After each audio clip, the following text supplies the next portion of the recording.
भनिन्छ age is just a number. फेरि यसो पनि त भनिन्छ time and tides waits for none. खै मलाई उमेर र समयले छोडे कि छोडेन, तर अहिलेलाई अधुरै रहने कुराहरूमध्ये एउटा कुरा हो म ग्रेजुएट हुने अनि ग्रेजुएसन सेरेमनीमा आफै भागीदार बन्ने। सायद त्यही भागीदार बन्न पाउँदिन भनेर नै पो हो कि फेरि अर्को ग्रेजुएसन सेरेमनीमा सामेल हुने मौका पाएको थिएँ मैले। तर मेरो स्थान अनि अवस्था उस्तै थियो त्यो भव्य समारोह कोठाभित्र। पहिला जस्तै म फेरि ताली नै बजाउँदै थिएँ। त्यस समारोह भवनभित्र हामी 7 जनाले प्रवेश गर्न पाएका थियौँ, तर समारोह भवनभित्रको विशेष पुरस्कार वितरण हुने समारोह कोठाभित्र 6 जनाले मात्र। कारण टिकट।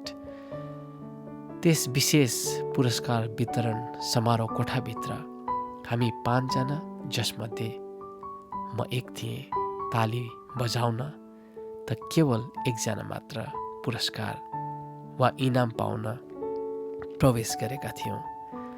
कति आँसु, अनिदो दिन अनि सङ्घर्षपूर्ण रात, परीक्षा अनि धेरै प्रतीक्षापछिको परिणाम पाउँदा कति खुसी ती विद्यार्थीहरू आफ्नो परिश्रमको मिठो फल लिने क्रममा।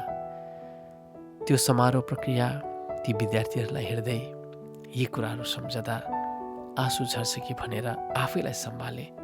तर वास्तवमा मलाई चिन्ने त त्यो सयौँको भिडमा कोही थिएन। झल्यासै सम्झिए प्रिय भाइ सन्तोष अनि प्रिय दिदी मर्सीलाई, जसरीले पनि सयौँ सङ्घर्षपूर्ण दिन अनि रात काट्दै विश्वासको उत्तम लडाइँ लडे। अब केवल हेभनली ग्रेजुएसन सेरेमोनीलाई इनाम पाउन पर्खिबस्नु भएको छ। मलाई थाहा छ एक दिन स्वर्गमा पुरस्कार वितरण समारोह हुनेछ। तब त्यहाँ मेरो अवस्था कस्तो हुनेछ?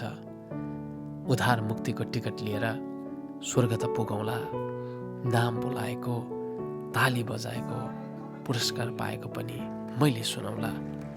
तर त्यो विशेष समारोह कोठा बाहिरै पो म हुनेछु कि? विशेष पुरस्कार वितरण समारोह कोठा भित्र पनि प्रवेश गरौँला, तर त्यो कोठा भित्रै म ताली बजाउने मध्येको हुन्छु कि इनाम पाउने मध्येको? तब मैले प्रार्थना गरेर भने, हे प्रभु, मलाई यस्तै ताली बजाउन मात्र भए पनि तपाईँको घर मण्डलीभित्र मलाई राखिराख्नुहोस्, ताकि म अरूलाई कम्तीमा उत्साह मात्रै भए पनि थपिदिन सकौँ। तर बिन्ती छ प्रभु, मलाई तपाईँको घरभित्रै मलाई कहिल्यै बाहिरिन नपरोस्। प्रिय मित्र, हामी भलाइ गर्न नथाकौँ, अतिथि सत्कार गर्न नबिर्सौँ, एकले अर्कालाई उत्साह दिँदै रहौँ। बिउ छर्नेले छरिरहौँ, गोड्नेले गोडिरहौँ, पानी हाल्नेले पानी हालिरहौँ। वृद्धि गराउने त केवल ख्रीष्ट हुनुहुन्छ।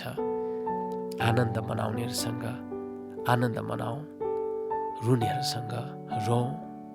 हामी जे गर्न सक्छौँ बस विश्वास योग्यता साथ गरिरहौँ। कम्तीमा ताली नै मात्र भए पनि हामी ताली बजाइरहौँ। कसले भन्न सक्छ आज अरूको उत्साहको लागि बजाएको तालीको सट्टामा भोलि हाम्रो ग्रेजुएसन सेरेमनीमा हामी ताली पाउने मध्येकोमा पो पर्छौँ कि? परमेश्वर बोलिरहनु भएको छ। के तपाईँ सुन्दै हुनुहुन्छ?